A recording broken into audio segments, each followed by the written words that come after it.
FICCI national executive committee મિટિંગના તથા ફિક્કીના 100 વર્ષની ઉજવણી કાર્યક્રમમાં આપણી સૌની સાથે મંચ ઉપર ઉપસ્થિત અમારા રાજ્યના મુખ્ય સચિવ શ્રી M.K. દાસ, ફિક્કીના president Shri Anant Goenka, vice president Shri Vijay Shankar, ફિક્કીના vice president Shri Punit Dalmia, secretary general Shri Anant Swarup, ફિક્કીના director general Sushri Jyoti Vij, Gujarat state કાઉન્સિલના ચેરમેન શ્રી ગોકુલ જયકૃષ્ણ, આમંત્રિત સર્વે મહાનુભાવ, પ્રેસ મીડિયાના મિત્રો, સૌને મારા નમસ્કાર. ગુજરાત અને ગુજરાતી તો આવડતું હશે ને બધાને? એટલે લોચો ના પડે કે હું અહીંયાથી બોલું તમે સામે શાંતિથી ના રિસ્પોન્સ આવ્યો એટલે ખ્યાલ આવ્યો કે બહુ વાંધો નથી આવે.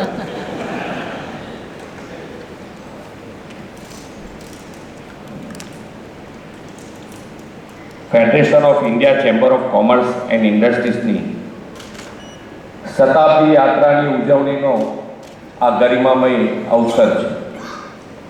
વિશ્વ નેતા અને યશસ્વી વડાપ્રધાન શ્રી નરેન્દ્રભાઈ મોદીના નેતૃત્વમાં આપણે આઝાદીની શતાબ્દી ઉજવવા તરફ ઝડપભેર આગળ વધી રહ્યા છીએ. 2047માં આઝાદીની શતાબ્દી ઉજવાય ત્યાં સુધીના આ સમયને આદરણીય વડાપ્રધાન શ્રી અમૃતકાળ કહ્યો છે. દેશના સૌથી જૂના, પ્રતિષ્ઠિત અને પ્રભાવશાળી ઉદ્યોગ મંચ ફિક્કી માટે આ અમૃતકાળ અને 100 વર્ષની ઉજવણી એ ડબલ બોનાન્ઝા છે.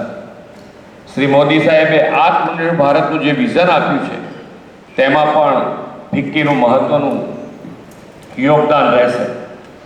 પાછલા દશકમાં digital Bharat, make in India, startup India, skill India જેવા નવતર ઇનિશિયેટિવ્સ લીધા. તેનાથી નેશન ફર્સ્ટના ભાવ સાથે ભારત આત્મનિર્ભરની વિકાસની રાહે દોડતું થયું છે. પહેલાં આખી દુનિયા ભારતને એક ગ્લોબલ માર્કેટ તરીકે જોતું હતું, પણ આજે એ જ દુનિયા આપણને એક મોટા મેન્યુફેક્ચરિંગ હબ તરીકે જોઈ રહ્યું છે. આપણે સૌ તો ઇન્ડસ્ટ્રીઝ, ટ્રેડ અને કોમર્સ સાથે ઘનિષ્ઠ રીતે જોડાયેલા છે. એટલે આ ડેવલપમેન્ટની સ્પીડ, સ્કેલ, સસ્ટેનેબિલિટી આપ સૌ અનુભવી અને સમજી પણ શકો છો. એક વિઝનરી લીડરશિપ અને વેલ પ્લાન ડેવલપમેન્ટ માટેનું કમિટમેન્ટ હોય તો સ્થિતિ કેવી રીતે બદલી શકાય તે ગુજરાતે 2.5 દાયકાથી દેશને બતાવ્યું છે.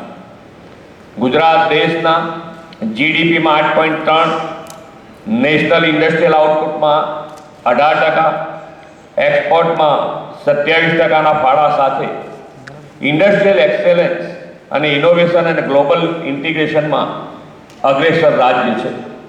વડાપ્રધાનશ્રીના વિકસિત ભારતના નિર્માણના સંકલ્પની સિદ્ધિ માટે અર્નિંગ વેલ, લિવિંગ વેલના મંત્ર સાથે વિકસિત ગુજરાત 2047નો રોડમેપ તૈયાર કરનારું ગુજરાત દેશનું પહેલું રાજ્ય છે.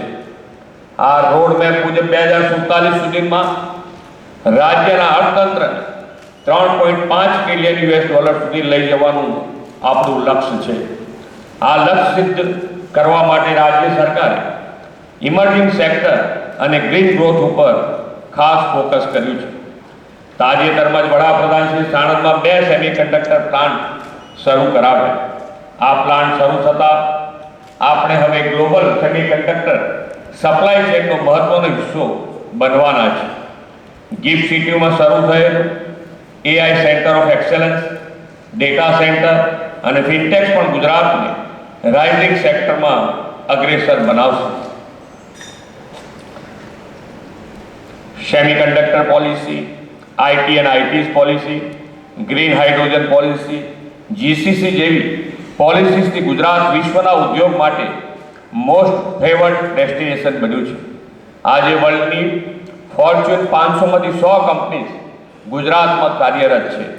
આદરણીય શ્રી મોદી સાહેબે 2003થી વાઇબ્રન્ટ સમિટની જે સિરીઝ શરૂ કરાવી તેની ઉત્તરોત્તર સફળતાથી ગુજરાત આજે દેશના વિકાસનું રોલ મોડેલ બન્યું છે. ફિક્કી આ સમિટની શરૂઆતથી નેશનલ પાર્ટનર તરીકે સહભાગી થતું આવ્યું છે. વડાપ્રધાનશ્રીના માર્ગદર્શનમાં આપણે regional industries potential vocal for લોકલથી વેગ આપવાનો અભિગમ અપનાવ્યો છે. આ માટે વાયબ્રન્ટ ગુજરાત રિજિયોનલ કોન્ફરન્સના આયોજનમાં પણ ફિક્કીનો સહયોગ મળી રહ્યો છે. આજે આ નેશનલ એક્ઝિક્યુટિવ મીટમાં ઉપસ્થિત ફિક્કી લેડીઝ ઓર્ગેનાઇઝેશનની બહેનો વિમન એમ્પાવરમેન્ટનું આખું દ્રષ્ટાંત છે. શ્રી મોદી સાહેબે વુમન ડેવલપમેન્ટ નહીં પણ વુમન લેડ ડેવલપમેન્ટનો કોન્સેપ્ટ આપ્યો છે.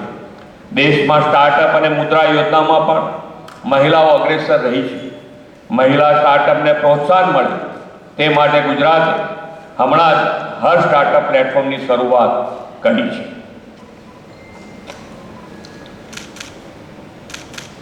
વડાપ્રધાનશ્રીનો તો કાર્ય મંત્ર જ છે સૌનો સાથ, સૌનો વિકાસ, સૌનો વિશ્વાસ અને સૌનો પ્રયાસ.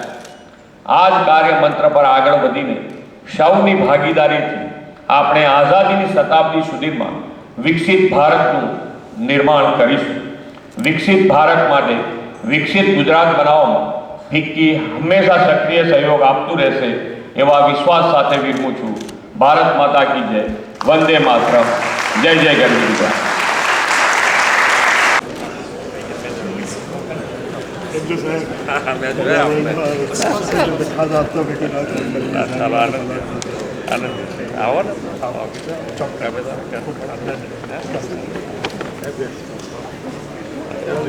હું આનંદમાં છું. તમે આનંદમાં હો તો અમારે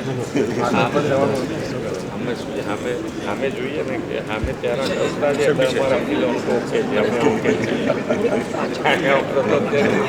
અમે ઓકે અહીંયાથી આવી